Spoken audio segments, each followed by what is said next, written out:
A man in a suit jumped out. He looked like he'd stepped out of a billion-dollar boardroom. He walked straight toward the homeless man sitting on the curb, still dripping wet from the storm. "Is this you?" he asked, holding up a photo. Elijah squinted. The photo showed him carrying the girl. The billionaire's voice cracked. "You saved my daughter." The city was alive, but no one noticed him. Cars rolled past, splashing through puddles that clung to cracked sidewalks. Shop windows flickered with neon. Children laughed somewhere behind a brick wall, and beneath the overpass on Harding Street sat Elijah. He wasn't begging. He wasn't sleeping. He was just sitting, arms folded, chin tucked low, listening to the rhythm of tires slicing through water. Most people didn't see him anymore. At best, he was background. At worst, he was a stain. But Elijah used to have a name, a house, even a family. Now he had a tarp, a rusted cart full of plastic bottles, and a bag of mismatched socks tied together with twine. And he had a routine. Wake up before sunrise. Move from the corner before the cafe opened. Dig through the bakery dumpster for anything that didn't smell like mold. Stay dry. That last one was getting harder. The forecast said drizzle, but Elijah could smell the lie in the wind. A storm was coming, the kind that didn't ask for permission. He stood up, groaning quietly as his knees cracked. Every joint ached, but he was still strong, still standing. That's when he heard it. A strange sort of sound, distant but sharp. Metal hitting metal? Or was that a scream? He paused. There it was again, fainter but real. Elijah turned toward the canal at the edge of the road. The rain was picking up now, a steady drumbeat on sheet metal and concrete. He moved fast, instincts firing. Down the hill, around the bend. And then he saw it. A car, small, blue, half sunk in the runoff near the sewer grate. The front end was crushed against the concrete barrier. Water surged around it, rising with every second. Then, a tiny hand, pressed against the back window, tapping, weakly. He didn't wait.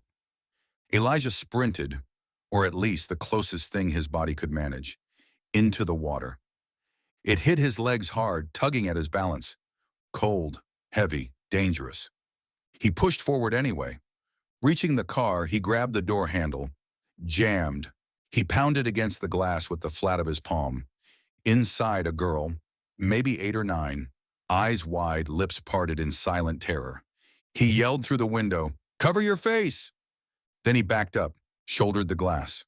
Once, twice, dash. Crack. The window spidered, then gave way. He reached inside, unbuckled her belt, and pulled her out. She was smaller than she looked, soaked, limp, shivering. He cradled her against his chest, turned, and made his way back through the current. The wind howled now. Rain hammered down. But Elijah kept moving, step by step. His feet searched for traction. His arms clung to the child like she was made of gold. Finally, the curb. He stumbled up, collapsed to his knees. The girl coughed once, then again. Elijah laid her gently on his coat and looked around. No one was coming. No one had seen. Just him, the girl, and the storm swallowing the city whole. Elijah had seen a lot of things on the street. People passed out in alleyways, others screaming into the wind. Once a man collapsed in front of a pharmacy, and no one stopped. They just stepped around him like a puddle. But this was the first time Elijah felt time stop. The girl wasn't moving. She was lying on his coat, water dripping from her soaked hair, her tiny chest still. He leaned down and whispered, "Come on, little one. Come back." No response. He touched her forehead. Ice. Her lips pale. He looked around. Where were the sirens, the ambulances? Surely someone had seen what happened. Nothing, just the storm. Just the quiet rush of water sliding through the gutters. Elijah wiped his face. Not from tears, just the rain. At least that's what he told himself. His heart pounded. He couldn't just sit there. He knew enough to know this little girl was slipping. He scanned the street again, and there it was. A pharmacy, 2 blocks down, the kind that always left the back light on. Elijah picked the girl up again. She was lighter now. Too light. He moved fast, his shoes squishing with every step. Water splashed around him, his coat dragged, his legs burned. But he didn't stop. The pharmacy was dark, closed, but the back door had been kicked in, probably looted earlier. He stepped inside. It smelled like wet cardboard and bleach.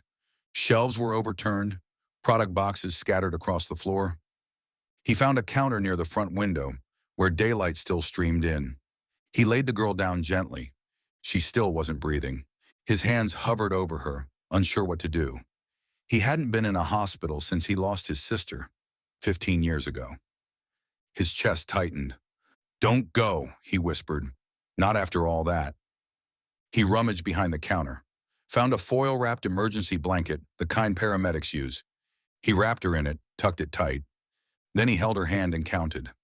1, 2, 3. A cough. Then another. A shudder. Her eyes fluttered open. Barely. But it was enough. Elijah sat back and let out a sound that was half a laugh, half a sob. She was alive. Weak but breathing. He pulled a dry towel from a busted first aid kit and dabbed her face. She didn't speak, just looked at him. Not scared. Just safe. For a long time, neither of them moved. Elijah sat on the cold tile, his back against the counter. One arm still out, holding the space between them. The storm was still roaring outside. But in here, he'd carved out a quiet space in the middle of chaos.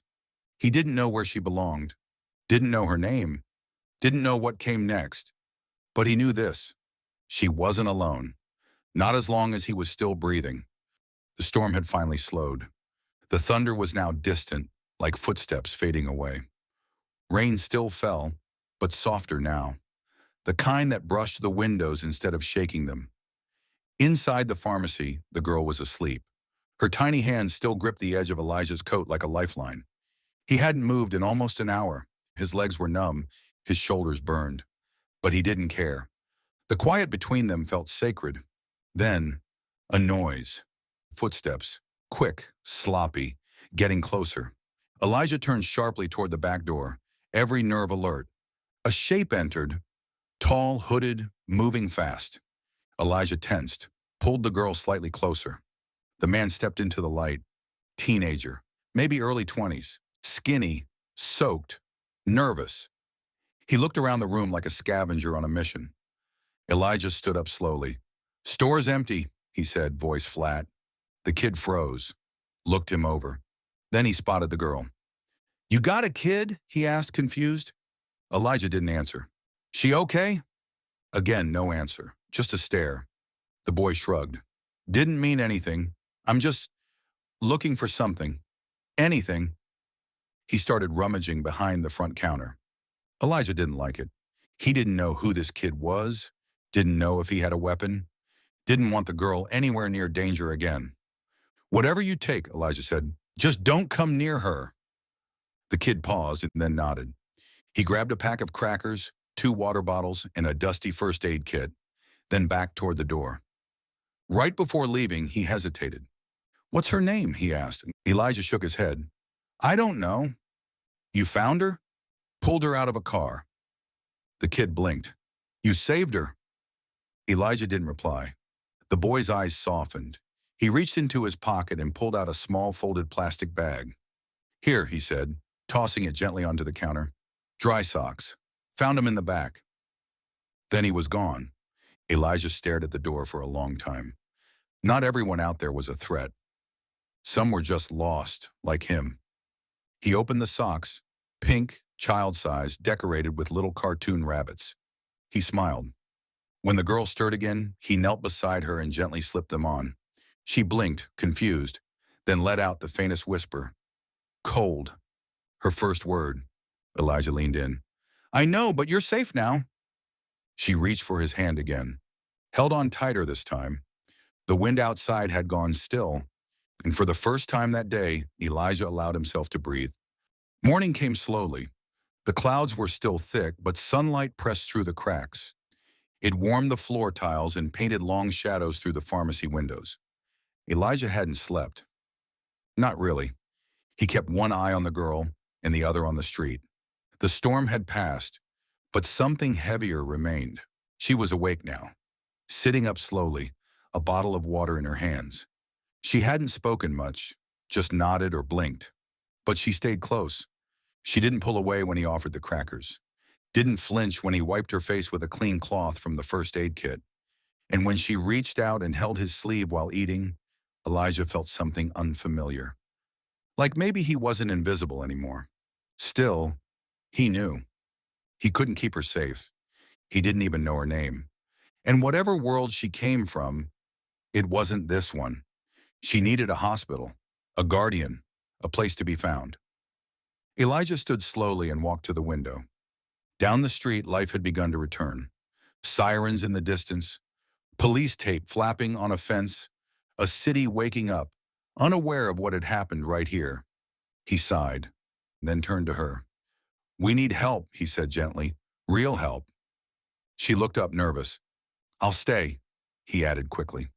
"Just until they know you're okay." She didn't answer, but she didn't let go of his sleeve either. Elijah walked outside, shielding his eyes from the brightness. The air smelled cleaner now. He crossed the street slowly, his back still sore from the day before. On the corner, he found an old payphone kiosk, long dead but near a fire station. He stood there for a moment. Then he did something he hadn't done in years. He flagged down a patrol car. It was an officer in his late 30s, sipping from a thermos, already half drenched in paperwork. "You okay?" the cop asked. Elijah nodded. "Found a girl. She was trapped during the storm. She's alive, but she needs help." The officer straightened. "You serious?" "She's in the pharmacy down the block. Been with her all night." "Is she hurt?" "I don't think so, but she wasn't breathing when I pulled her out. Might have gone into shock." The officer was already calling it in. More sirens arrived in minutes. An ambulance. Another squad car. Elijah stood back as the professionals took over. They wrapped the girl in clean blankets, asked her questions she couldn't answer.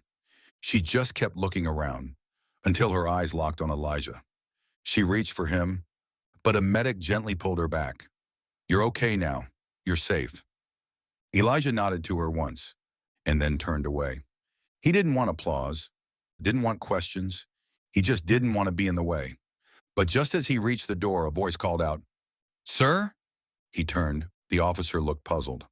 "What's your name?" Elijah blinked. He hadn't said it in years. "Elijah." The cop wrote it down. "They'll want to thank you. Someone's going to come looking." Elijah gave a quiet smile. "Maybe." But he didn't believe it. Not yet. Elijah didn't go far. Just 3 blocks down. A quiet park bench near the loading dock behind the old grocery store. He sat under the morning sun, steam rising off his damp clothes, elbows on his knees. No one stopped him. No one asked questions. The streets had returned to their usual rhythm. People rushing, coffee cups, honking cars. The world already forgetting yesterday's storm. But not him, not her. He couldn't stop thinking about the way she looked back at him, the way she reached for his coat, the way she had said that one word, cold. He hadn't realized how deeply that one word had cut through him, not because of what it meant, but because she'd said it to him, as if she trusted him to fix it. And somehow he had. He closed his eyes for just a moment. That's when he heard the engine. Low, smooth, too quiet to be average. Elijah opened his eyes. A black SUV pulled up slowly in front of him. It was spotless, sleek, the kind of vehicle that didn't belong on a street like this. The back door opened. A man stepped out. Tall, clean-cut, suit tailored so well it didn't wrinkle when he moved. He didn't look angry. He looked like someone holding back a storm of emotion. He walked up slowly, holding something in his hand. "Elijah?"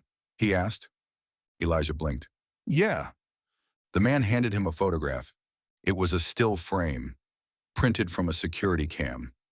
Elijah, carrying the girl through the flood. The man's voice cracked. "She's my daughter." He paused, swallowed hard. "Her nurse got stuck on another route. The driver panicked and abandoned the car. She was trapped for almost an hour, and then you pulled her out." Elijah said nothing. He didn't know what to say. The man sat beside him. I've spent millions protecting her, but I wasn't there when she needed someone most. He looked at Elijah. You were. They sat in silence for a long time. Then the man stood up again. I don't know what you need, but if you'll let me, I'd like to help. Elijah looked down. His shoes were still soaked. His coat smelled like mold. And yet in that moment, he felt dignified. He looked up. What she needs, he said quietly, is a safe place, a chance to grow up without fear. The man nodded. She'll have that, because of you. He handed Elijah a small envelope, then offered a hand. Elijah stood, shook it, and for the first time in years, he didn't feel invisible. Some heroes wear uniforms, others wear name tags, and some wear soaked jackets and carry hope in silence. Elijah didn't ask for thanks.